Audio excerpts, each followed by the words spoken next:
सज्जन श्रोते हो, निशिदिनीमध्ये आपणा सर्वांचे सहर्ष स्वागत. आजचा निशिदिनीचा विषय आहे साधू यथोचित. यथा उचित असा साधू असतो, म्हणजे साधू जसा असतो तसा उचितच असतो असा त्याचा अर्थ आहे. साधू यथोचित.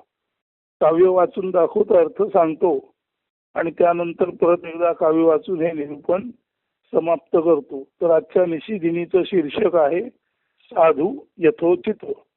काम क्रोध मोहना ज्यासी काही ईर्ष्या, चढा ओढ स्पर्धाना तुलना मनीषा.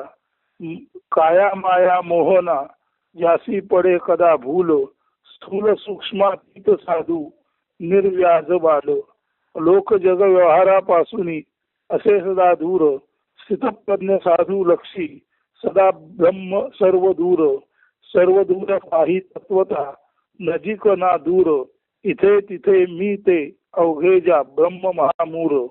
विना फेर फार साधू सदा तंदुरुस्त, दैशा स्थिती तैशा स्थिती साधू यथोचित. त्यातील निर्व्याज या शब्दाचा अर्थ लक्षात घ्या. निर्व्याज म्हणजे विशुद्ध, निरागस, दोषरहित किंवा प्रमादरहित. महामूर याचा अर्थ विपुल, याला आपण ब्रह्माला भूमा म्हणतो. म्हणजे निरतिशय म्हणजे सर्वत्र पसरलेलं, विपुल असा अर्थ भूमाचा जो आहे. आणि महामूर याचा अर्थही विपुल असाच आहे.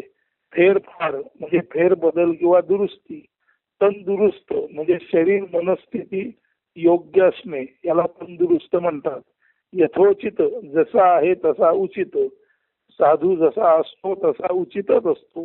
तो ज्या स्थितीत असतो त्या स्थितीत तो उचितच म्हणजे योग्यच असतो.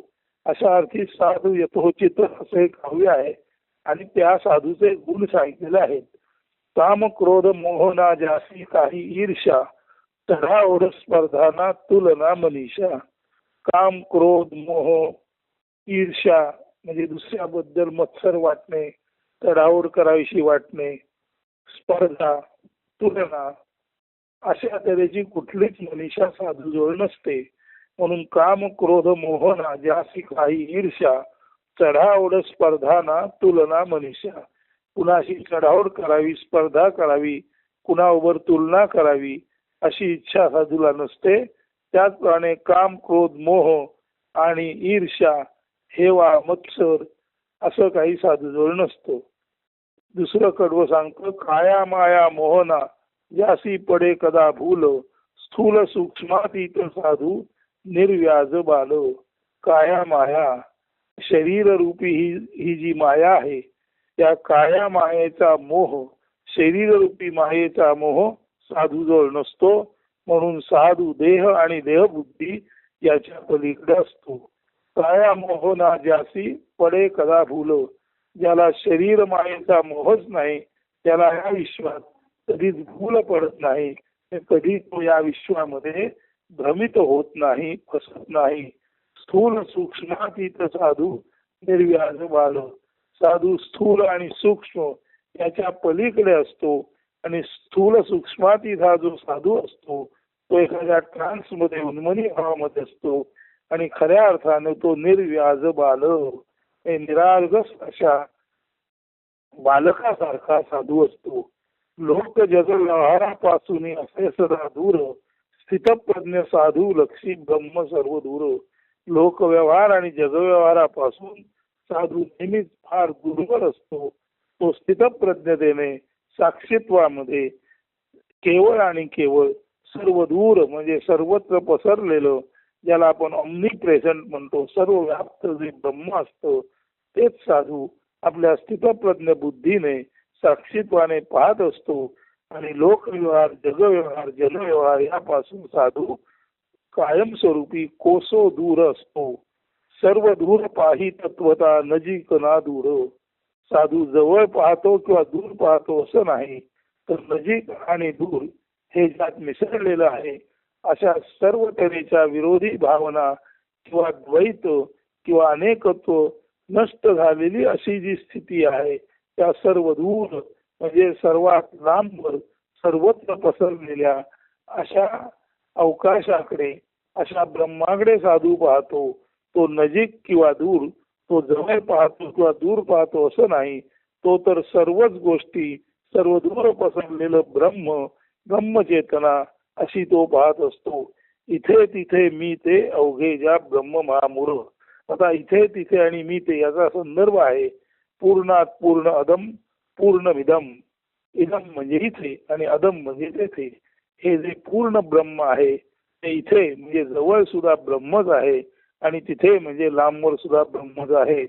तसंच सोहम, हम म्हणून मी आणि दूरवरचं ते सहा म्हणजे मीच दूरवरचं आहे आणि दूरवर आहे ते मी आहे. म्हणून इथे तिथे म्हणजे ब्रह्म जे आहे ते अदम आणि इदम नसून ते पूर्ण ब्रह्म आहे. तसंच ब्रह्म हे अहम आणि सहा नसून सोहम म्हणून ते पूर्ण ब्रह्म आहे. म्हणून अदम इदम नाही, पूर्ण ब्रह्म. अहम सहा नाही, पूर्ण ब्रह्म. इथे तिथे नाही, पूर्ण ब्रह्म. मी ते नाही, पूर्ण ब्रह्म. म्हणजे कुठल्याच तऱ्हेचं विभाजन नसताना सर्व दूर तत्वदृष्टीने जो पाहतो असा हा साधू.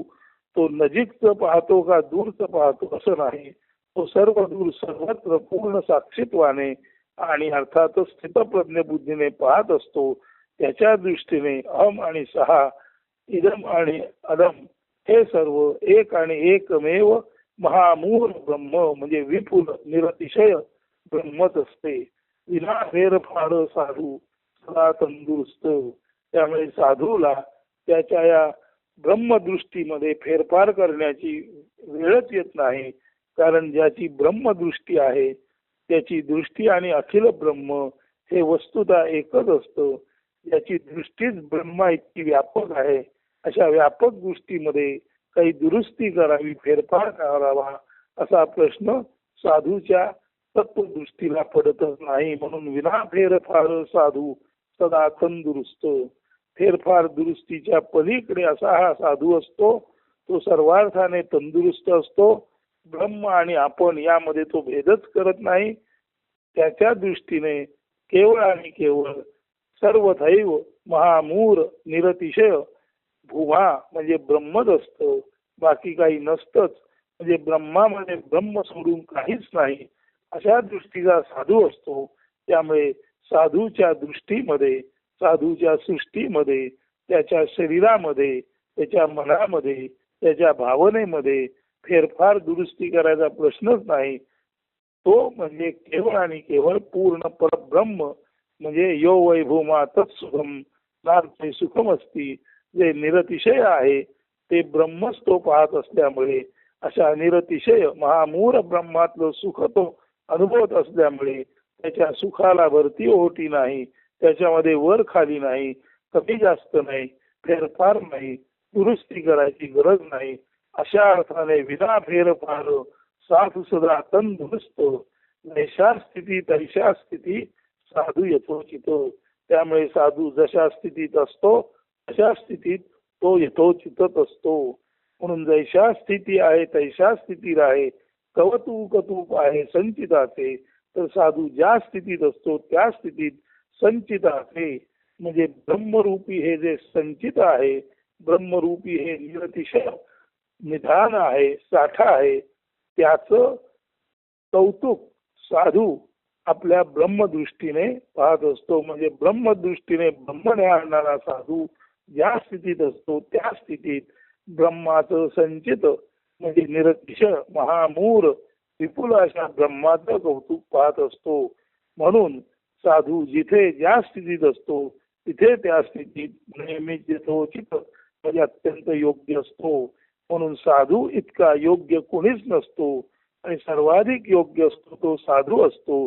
सर्वाधिक योग्य असलेला साधू म्हणजे खऱ्या अर्थाने सर्व व्याप्त यथोचित महामूर विपुल ब्रह्मच असतो. म्हणून साधू हेच ब्रह्म आणि ब्रह्म हेच साधू. अशा अर्थाने साधू जसा आहे तसा, जिथे आहे तसा यथोचित अत्यंत योग्यच असतो, निर्दोषच असतो, प्रमादरहितच असतो. म्हणून साधू यथोचित म्हणजे साधू खऱ्या अर्थाने पूर्ण ब्रह्म असल्यामुळे त्या ब्रह्मामध्ये दोष गुणाचं विभाजन करता येतच नाही. त्यामुळे साधूला विभाजन करता येत नाही. साधूचं विभाजन नाही, ब्रह्माचं विभाजन नाही. त्यामुळे ब्रह्म आणि साधू खऱ्या अर्थाने अनन्य, म्हणजे ब्रह्म म्हणजेच साधू आणि साधू म्हणजेच ब्रह्म, असं जे अनन्य दुसरं काही नाही असं एक आणि एकमेव असतं, त्यालाच साधुत्व, त्यालाच ब्रह्म म्हणतात. आणि हे साधुत्व ब्रह्म खऱ्या अर्थाने यथोचित जे जसं आहे तसं योग्यच असतं. त्याच्यामध्ये गुणदोष पाहणं म्हणजे पाहणाऱ्यामध्ये काहीतरी विकृती निर्माण झालेली आहे, पाहणाऱ्यामध्ये काहीतरी विकार निर्माण झालेला आहे. आणि अविकारी ब्रह्माकडे अविकारी दृष्टीने पाहणारा साधू हा ब्रह्मा इतकाच नव्हे, ब्रह्म म्हणून पूर्णपणे यथोचित जसा आहे तसा तो ब्रह्मच असतो. अशा अर्थाने साधू यथोचित असे एक काव्य आहे.